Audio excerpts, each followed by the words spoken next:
Hey guys, this is Evan Summers with Summers Wellness, and as always, I am here again this week with Dana from Whole Health Dana. We are providing you a little bit of an education every week on essential oil. We try to do a different topic each and every week. This week, we are featuring the topical use of essential oils. In other words, direct skin contact for essential oils. I'm going to show you guys a quick video. The video has actually been done by a Young Living rep. I think it's an adorable video, but it's going to help me showcase a couple of the things that are common knowledge and also common misconceptions about using essential oils topically. I do have some other slides I'm going to show you guys with some visuals, so feel free to take some notes, do some screenshots, whatever you like. After we're done with the presentation, I will happily open this up for a Q&A. We do this every single Sunday, 8 p.m. Eastern. We do different topics every week. Next Sunday is going to be all about the internal use of essential oils, which is a highly charged topic and one that I love to talk about and break down myths on that one as well. And then the following week, we're going to feature Dana, and we are going to do a DIY FYI week that Sunday. So with that, let me go ahead and get this started, and we'll get the, I'm going to do the video first, and then we'll talk about and break down some different aspects of that video. As long as I can find it. Let's see. Hi, everyone. Carson and I want to share with you how to use oils topically. It's really simple. You just rub it on your body. You want to keep it out of your eyes and your ears. Oils do not belong in those body parts. The soles of your feet are a great place to apply oils since the pores are large and are able to absorb the oils quickly. You can dilute the oils with a carrier oil such as olive oil, coconut oil, grapeseed oil. Young Living has a great oil called V6 that you can use. I tend to not use a carrier oil as much on Carson unless it's hot, which means it burns, and then I use a carrier oil with it. But it's all about what you feel comfortable with. So right now I'm going to show you how to apply oils topically using a carrier oil. So I'm going to take my coconut oil, and I'm going to use lavender.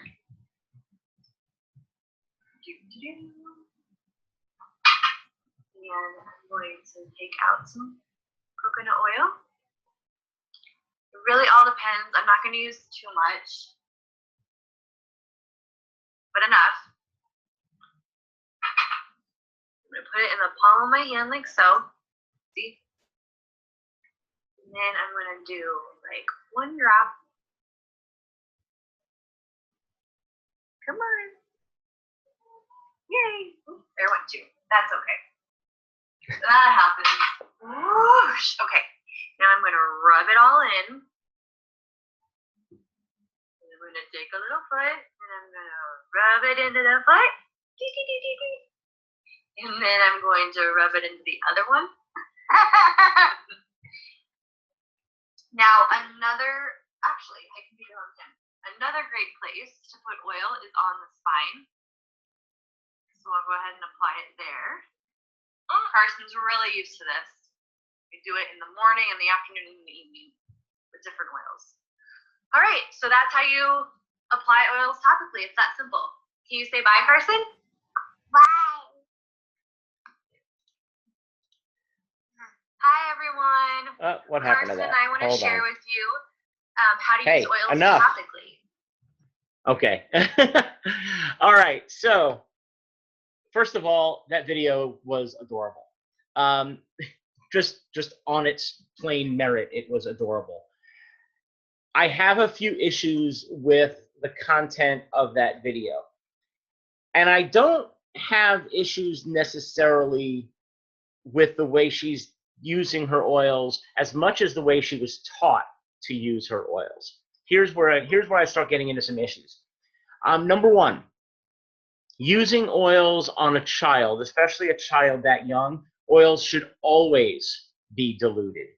And there are some very strict protocols on the way oils should be diluted. With the way she described the dilution, it tends to be so misunderstood that it's left up to the individual to decide what's right for them. I'm going to use a little bit, well, not too much, but enough. There's no specifics in that.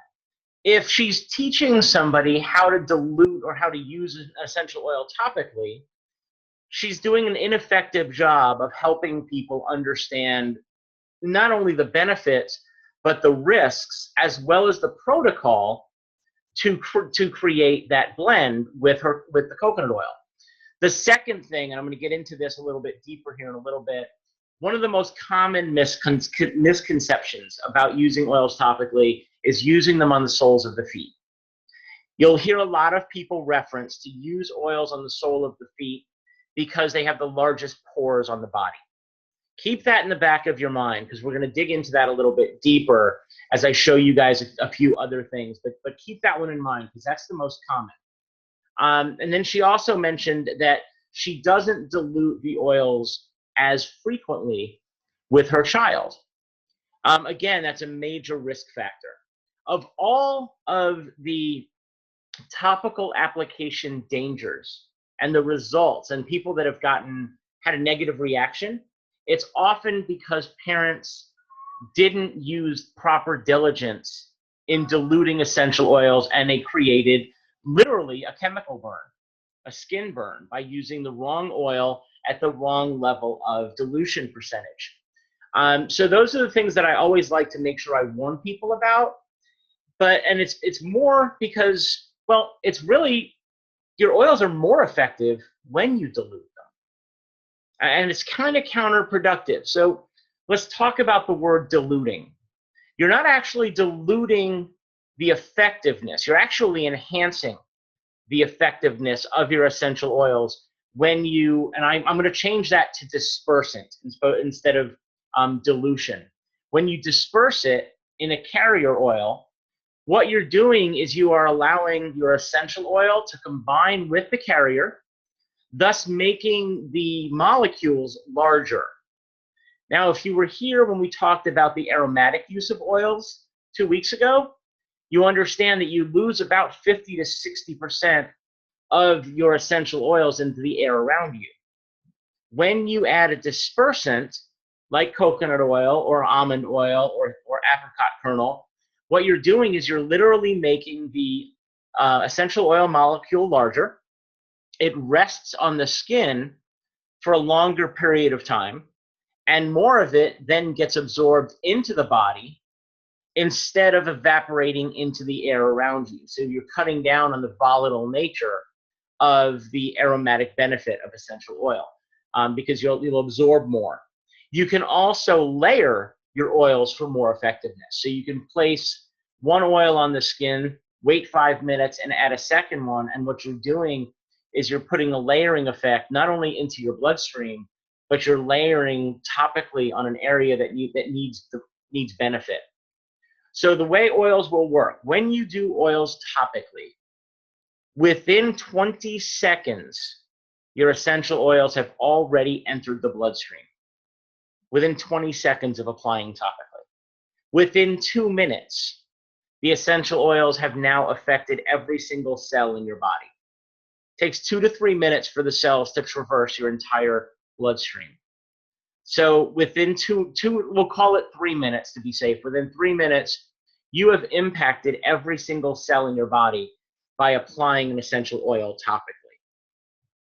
What I want you guys to take a look at is, and this comes from, let's see, I have so many screens open, I want to make sure I show you guys the right one. So here is a quick chart that shows you that. So it also breaks down the fact that oils can actually pass the blood-brain barrier within 22 seconds. Within 2 minutes, it's everywhere in your bloodstream. And this says at the close of 20 minutes, every cell in the body is affected. That also includes getting itself into bone marrow and going beyond the bones, where it actually can affect everything in your body. So it's an amazing process when you apply them topically.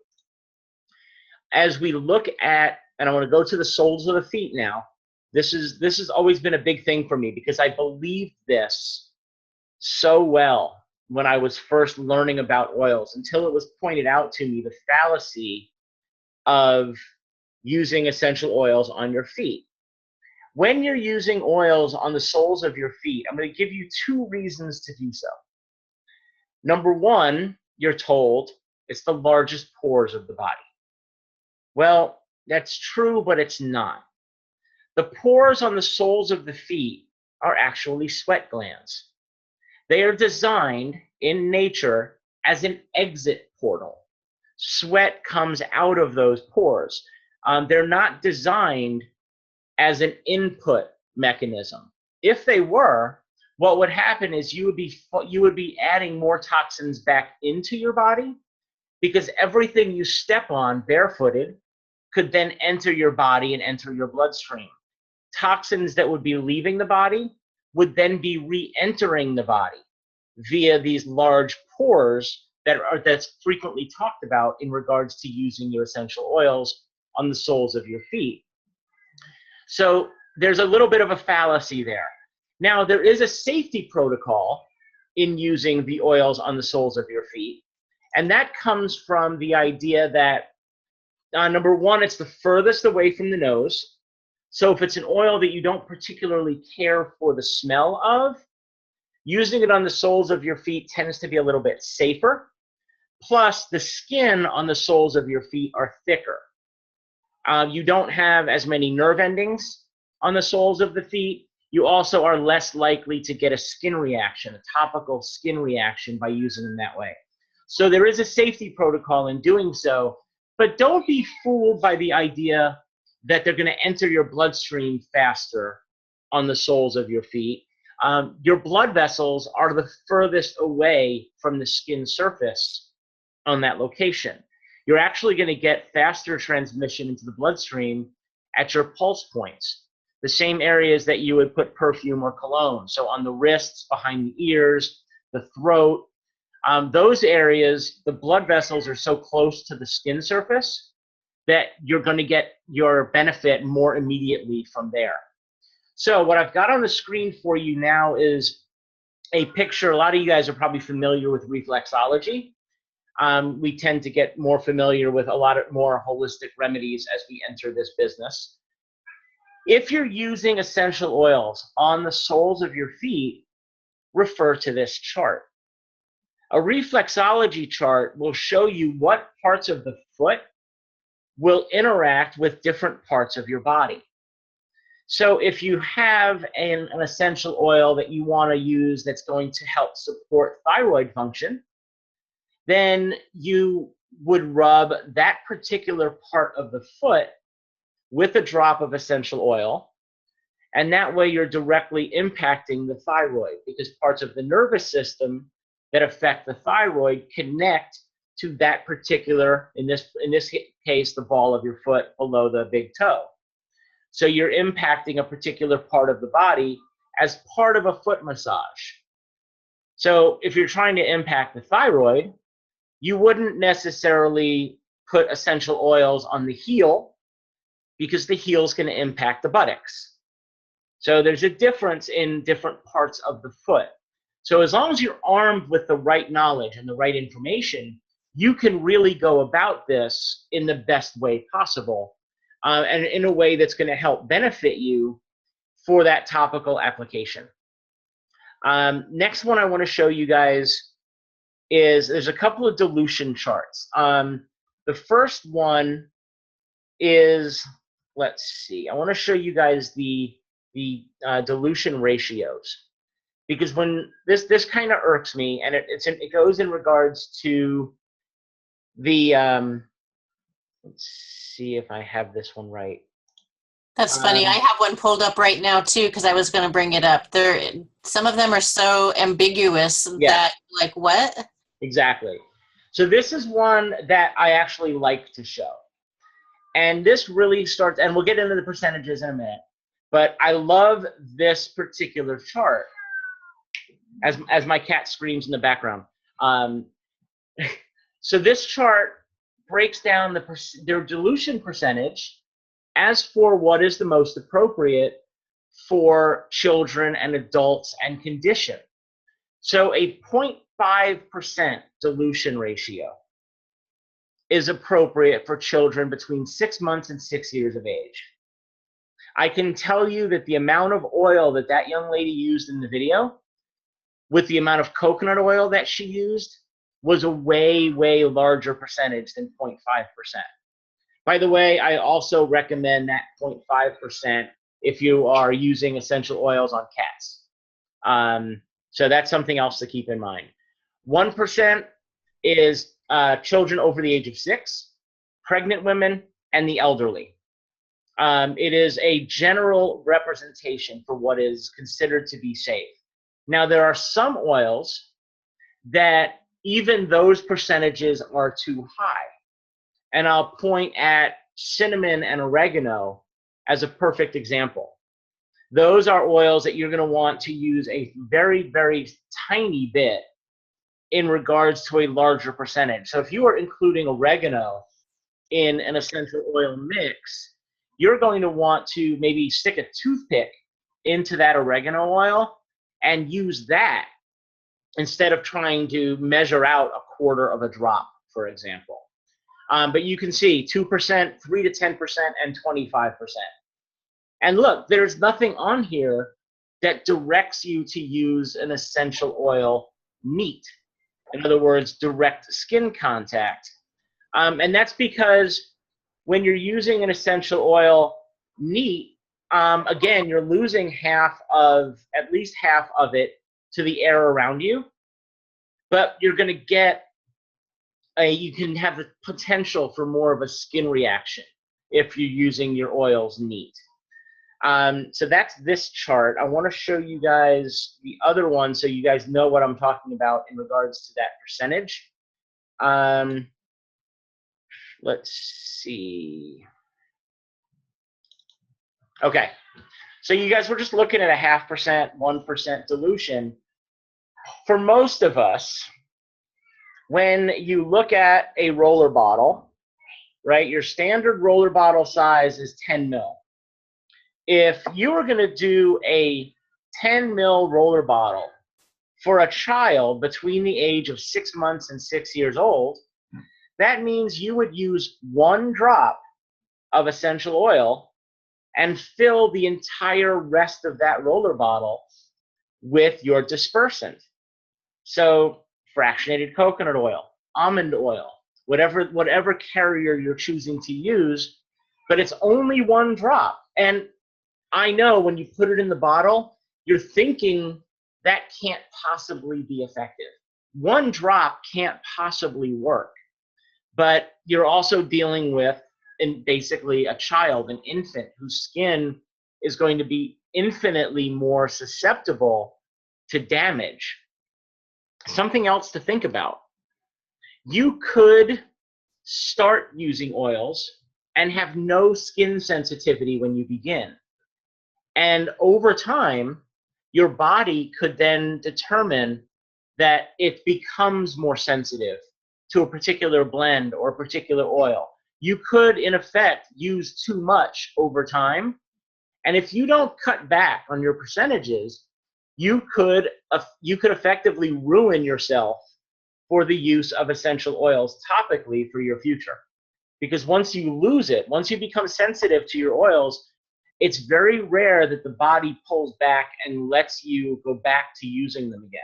You start to develop long-term sensitivity, and nobody wants that. I mean, really, nobody wants that.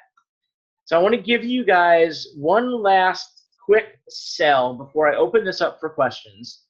I want to show you guys the easiest way to remember how to dilute your essential oils. And I love this slide because it's something that I never saw when I first started. but I think you guys are going to like this. For a 1% dilution, which is generally a decent solution, 1%, 2 teaspoons of your carrier oil, 3 drops of essential oils. I mean, it's truly as simple as that. So if you're going to do a 5% solution, then just go with 5 times that. So you would do 2 teaspoons of your carrier, and you would do 15 drops of your essential oil. Just for reference, since we all reference the 10 ml roller bottle, the 10 ml roller bottle is, if you put 10 drops of your oil in here and fill the rest with your carrier, that's a 5% solution. 10 drops in a 10 ml is a 5% solution. This and this are your 2 best friends for topical use of oils.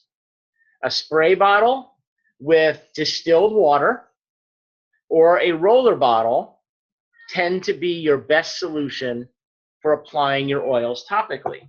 Because when you do that, welcome, Dwayne. I saw that you popped in. I knew that you were having some problems, so the replay is going to be available as well. So we're doing a recording.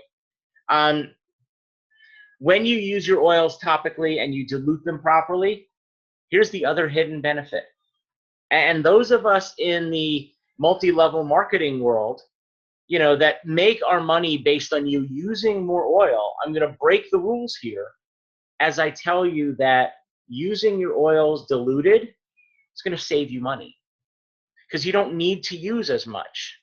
A little bit of oil is going to go a long way. But then I'm also going to give you this little hint, because when you start doing it and you realize that you're getting added benefit, you're going to want to try more oils. You're going to dilute other oils. You're going to use other oils. And as you start using more oils, you're going to catch right back up to using your oils every day anyway. So you're going to end up using more oil in the long run. I'm going to go ahead and unmute you guys real quick so you can ask any questions that you may have. One other caution that I'm going to make, and I'm sure Dana has this written down already, but one caution I want to make for you guys, especially with summer coming up, is to be very aware of photosensitivity. What that means, citrus oils, with the exception of sweet orange oil, your citrus oils have a reaction with the ultraviolet rays of the sun, and they can cause a very severe skin burn. So does that mean don't use any oils that have a citrus oil in them? No, not necessarily. Just be aware, if you're going to be outside doing yard work, if you're going to a street festival, if you're going out on the boat, you don't want to apply lemon or grapefruit essential oils, even if it's part of a perfume. You don't want to apply that topically because it's going to react with the sun and you can end up getting a skin burn. So it's best to either use that the day before, so you've got a good 6 to 8 hours, so the effectiveness has dissipated, or just avoid it altogether until you get home. All right, so with that, I hope you guys have learned a whole lot of stuff. Let's open this up for questions. You guys can either speak your question, ask them directly, Dana or myself will be happy to answer. Or if you're more comfortable with it, you can also type your question into the chat box, as Dwayne did when he welcomed himself into the room, which we appreciate. And we will happily answer your questions for you that way. Evan, I have a question. Of course, go ahead. Okay, on the roller bottle, when you do the 10 drops, Yes. you want to do your own blend. Is it, say you want to do 2 different EOs. Right. I'm sorry, I'm looking at my notes here because my brain isn't pulling things together here. So would I want to do 5 drops of each oil or 10 drops of each oil? If you're going to do a 5% dilution, it would be a total of 10 drops in the bottle.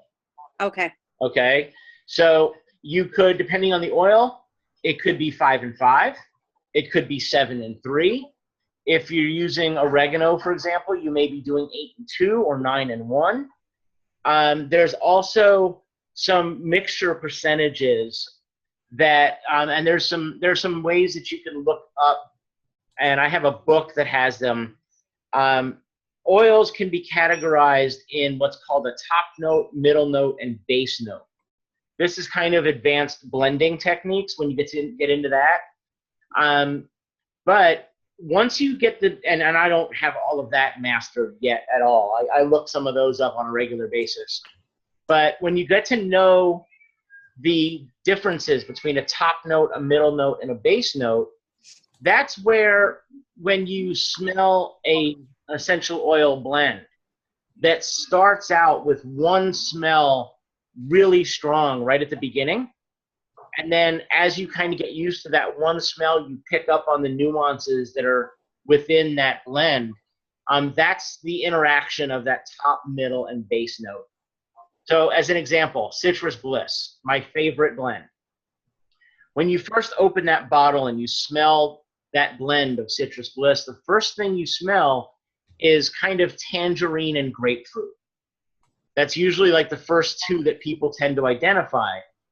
Within about 5 to 10 seconds, as that sharp citrus grapefruit smell starts to leave your nose, then people usually are like, wait, do I smell vanilla? Because that's your base note. That's the note that kind of brings it all together. Okay. So when you start to master that, that's where you start seeing some of those amazing blends come out of the production line. Okay, great, thank you. Michelle, Dwayne, Jay, you guys have any more questions? Feel free to jump in.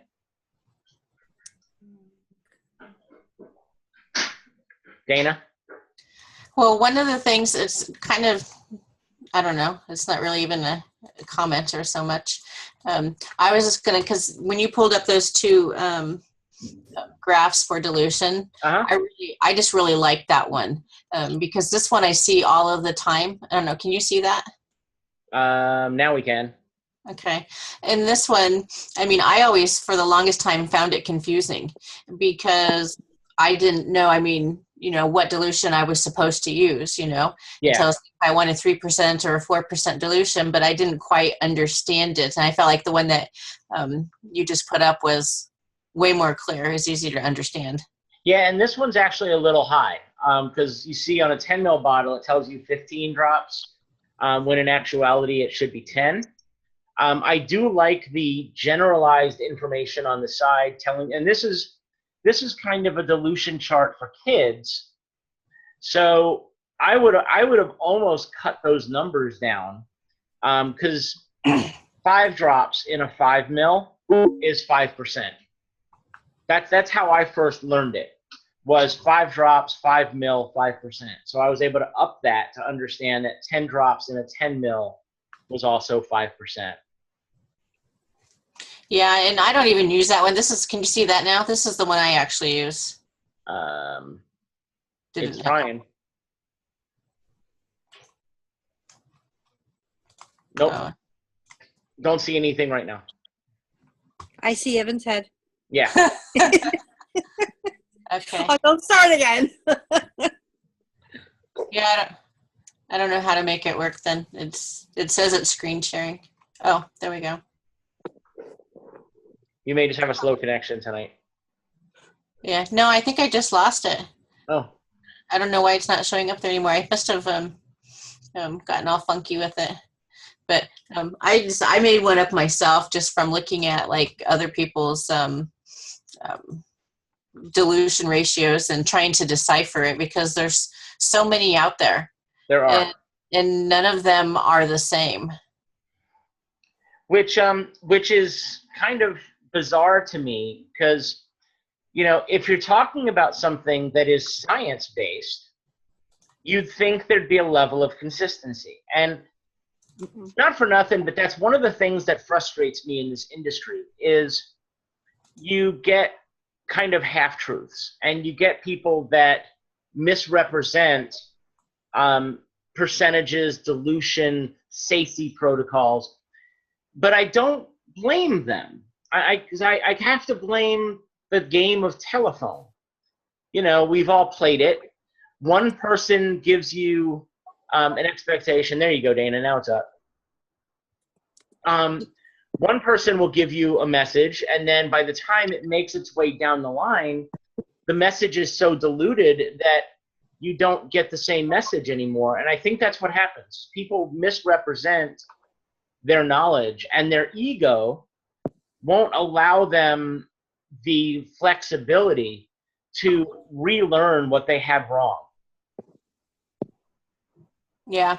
You know, one of the things that I find just from like my own friends and family, it is so hard to convince people to dilute their oils. Yeah. And I mean, we're talking like my mom and my best friend. I mean, those are the two people that I have to hound the most to dilute their oils. And I mean, to me, I dilute all of my oils for myself, even the ones that can be neat, because I just think they're more effective. I can spread them over a longer surface. I know that they're not evaporating, so I'm going to get better use out of them. And there's just no reason not to. It's not, I mean, whether or not I put my oil, take 1 teaspoon of oil with 1 drop of oil, essential oil, whether I put it on neat or I combine the two and rub it on, I'm still getting that 1 drop of oil, and I'm getting all of the benefits of it either way. Right. And people just, I don't know, they don't get it. For me, it makes sense. I mean, and I don't want to I don't want to get any sort of skin sensitivity where I can no longer, tolerate lavender or whatever, because I love it. Yeah. Well, and the other thing is, I think the problem is that we have all been so accustomed to the word dilute to be immediately equated with lessening the impact, lessening the effectiveness of. So that's why I do take issue, in a sense, saying that we're diluting the oil, but it really is the proper word, because what we're doing is we're stretching out the oil. We are diluting the molecules by making them larger, but we're not diluting the effectiveness of that oil. So, I guess the same thing could be said, if you took a campfire and you added more wood to a campfire in a big circle, you may be temporarily diluting the fire, right? But really all you're doing is spreading it out over a larger area. You still have fire. It still burns hot. I just made all that up on the spot, by the way. But you still have fire. It still burns hot, but it's no longer concentrated into the small space you originally had it in. You added more wood, so you added more volume to the area in which it burns. So you're getting a greater representation of that exact same result that you started with. And I guess if you put it in that kind of perspective, there's a little bit greater understanding. I did see your question, Michelle, as it popped up.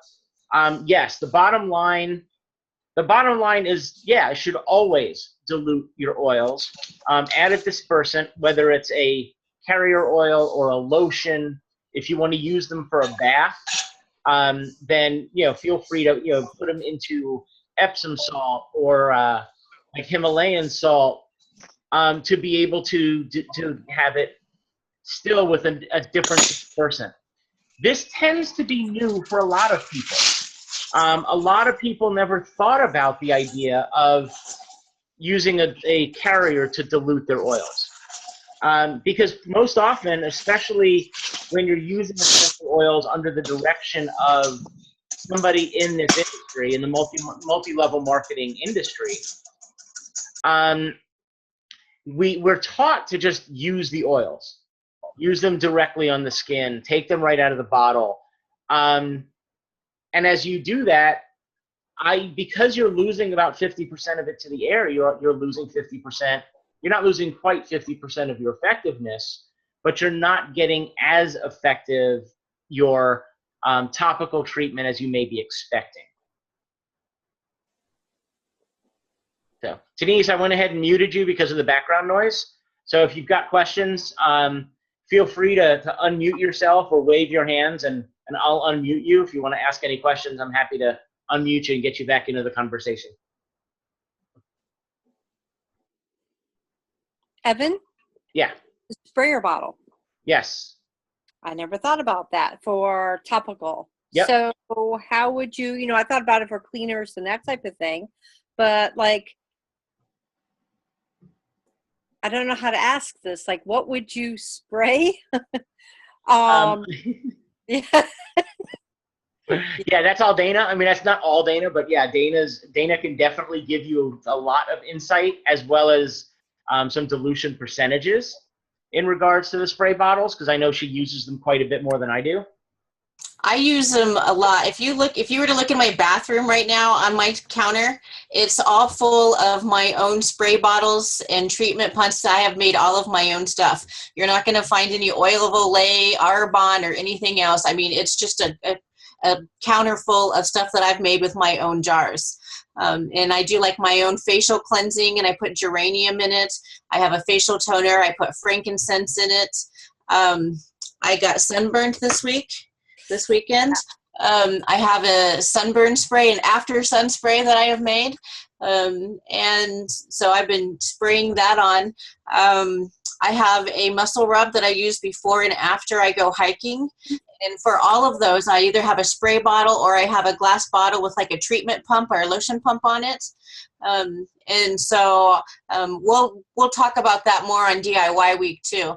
I'll give you some ideas of the things that I use and the bottles that I put them in. But I use them for everything, and it's not just cleaning. It's all over my bathroom. Very cool. I have a lot of my things in little mason jars, and I use topically, for facial and all that. But never thought about a spray bottle. That's really cool. Change your world. It will. Yeah, I've seen your sunburn one, and I actually use that because, well, I'm tan now, but I was burnt. Right? So it worked. Wasn't it so coolie? Honestly, this doesn't even hurt. Mm-hmm. Very cool. And what I usually do, because essentially when you're using a spray bottle, I use distilled water, and you really need very little oil with the distilled water. You're essentially creating a hydrosol. So by doing it that way, you are literally creating the byproduct that was created in the manufacture of the essential oils in the first place. So when it comes to like this size bottle that I have, this is a 1 ounce bottle. 1 ounce bottle, I usually do no more than 5, maybe 10 drops of an oil, depending on what application I'm using it for. But this particular one that's my morning wake up spray. So it's a combination of lemon, wild orange, and peppermint. And if the alarm clock didn't get you up, this will. Because then you can just literally spray it in your face. Yeah. Spray it on your throat, spray it in your face, spray it in the air around you. And you're creating a topical application that way and aromatic at the same time. Very cool. So I think Denise got frozen. At least I haven't seen any movement on her screen for a bit. Either that or she is an amazing woman who can stay still like a mannequin. She's got mad talent. Michelle, did you have any other questions? No, not really. It was very informative because I think I've been overusing my oils, and now that I know, I'll start to, to dilute them in quotation marks. I heard the quotation marks. Yeah, exactly. So yeah, thanks. You're welcome. And we all tend to overuse our oils. And again, I think a lot of it comes down to some misinformation. I know Dana and I both used to use a lot more oil in the more directed sense when we first started using oils. And the more we talked and the more we learned and the more we got introduced to people who have a longer history with oils than we do, and the more we understood the way they work as well as safety protocols, we actually changed the way we use oils, and we dilute more of them. We take more of a safety protocol with them, greater understanding about how they work, and how people have a tendency to overuse, and kind of take them, take bigger risks than are necessary. So I Good like to morning. feel that I'm a little bit more enlightened because I allowed myself to not just stand on what I thought I knew was right. Agreed. And it's just not necessary. We live in this world where we've been taught that more is more. You know, we've got a headache. If one aspirin didn't work, we're going to take 2 or 3. And with essential oils, that's not the case. You know, more is not more. I mean, really, less is more in some cases, probably most cases, you know, because your body can only absorb so much. And even like with medications or whether it's essential oils, your body can use what it can, you know, can use, and all that rest of it's got to be filtered out through your liver. So really all you're doing when you're overusing is you're causing your body to have to work harder to process out what it can't use, and it's just not necessary. You're wasting your oils, you know, and you're making your body work harder than it's supposed to. You know, this is supposed to be helpful, not like, you know, causing more work. And, you know, if you look at the way your oils work, you are better off using 1 drop of oil 3 times a day than you would ever be by using 3 drops of oil once. More, not more often. I mean, Yeah. more often, not more. Yep. Because as your body processes the oil and starts using the oil, then it kind of opens the receptors and wants more. Because your body says, hey, I know what to do with all of this. I'm going to use all of this. Now I'm ready for more. So in actuality, that first drop of oil that you use, just when you first start using oils, you may see an impact, but you'll see a bigger impact a half hour or an hour later. You'll see a bigger impact an hour after that, and again after that, because your body, especially if this is brand new to you, your body says, wait a minute, this is a little unfamiliar. Let me test this first and see how it works. And then when it recognizes all the constituents, all the components of an essential oil, then it kind of hungers for more. So you know, it's almost like an addict, but in a good sense.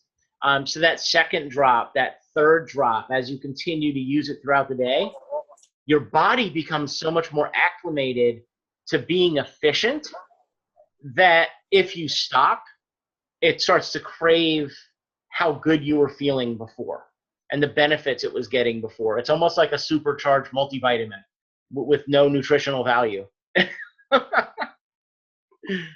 Evan, your morning spray, does the peppermint oil ever, how do you use that? Because I know I've made the mistake of getting that too close to my eye. Oh my. Yep. What I usually do with that one, first of all, I tend to close my eyes when I spray it in my face. Right. Or I'll kind of do, you know, a couple of sprays in the air in front of me, and I'll just kind of step into it.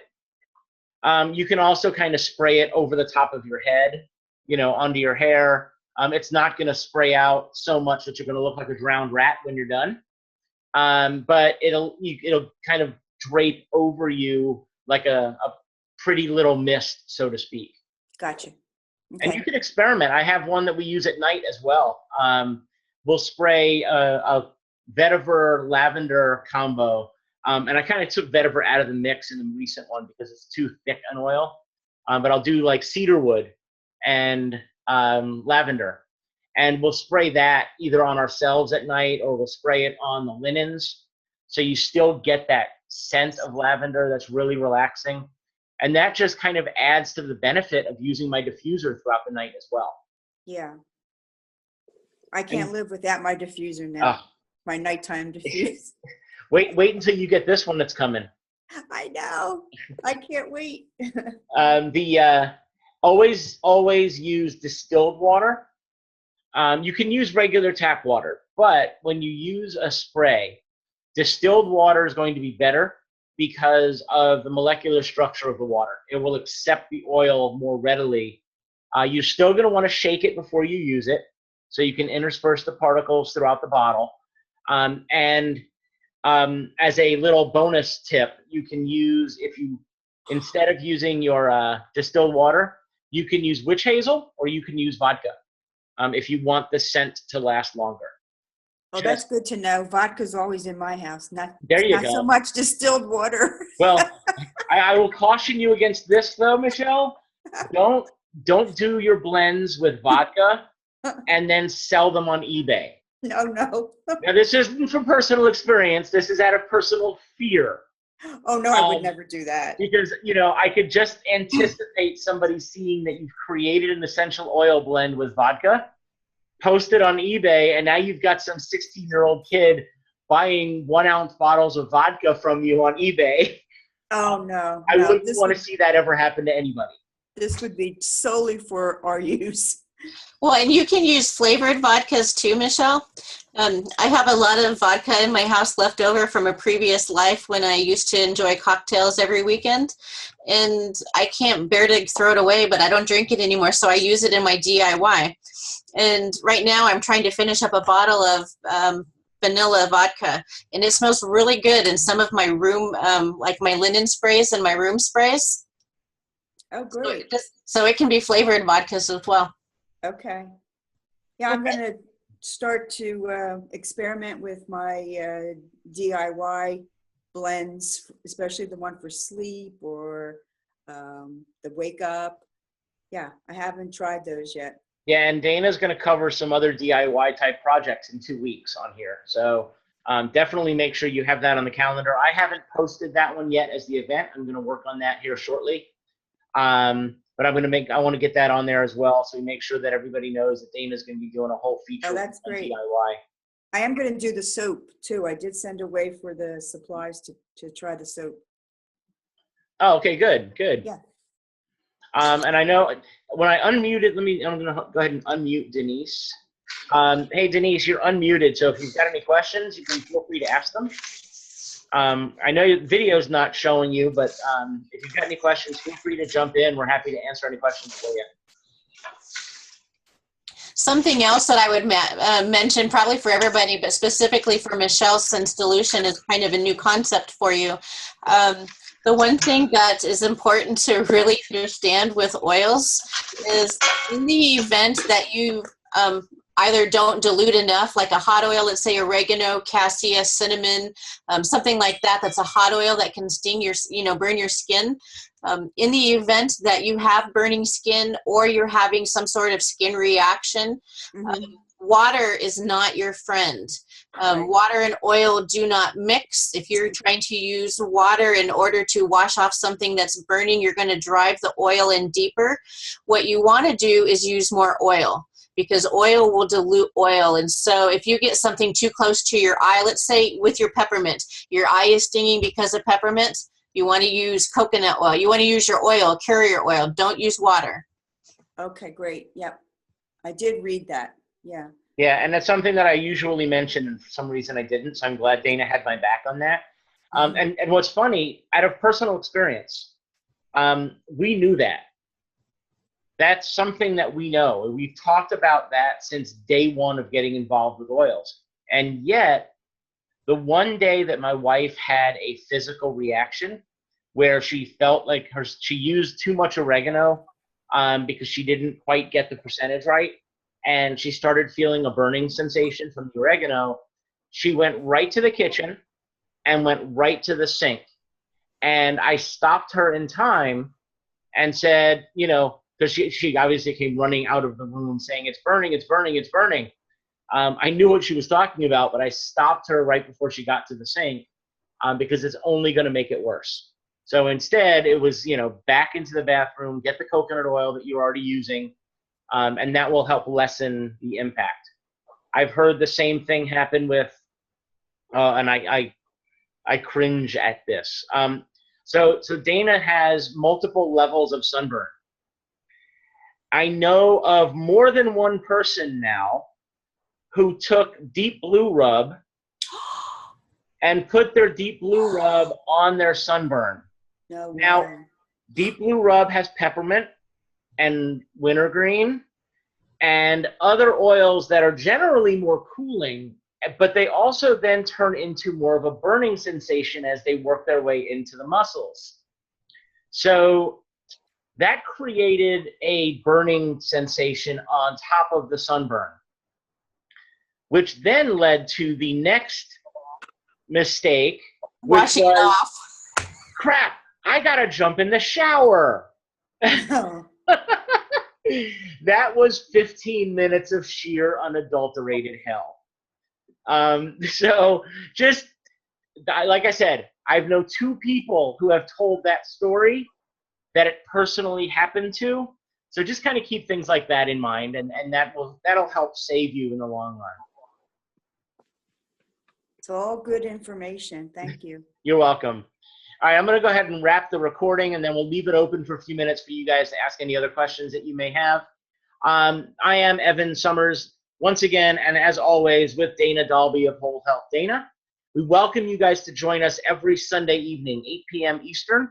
We will continue to do a weekly essential oils class here for you every week on different topics.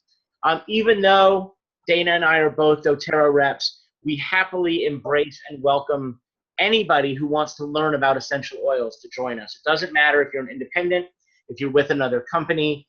We keep these Sunday night classes as brand neutral and educational as possible. It's more important to get the word out.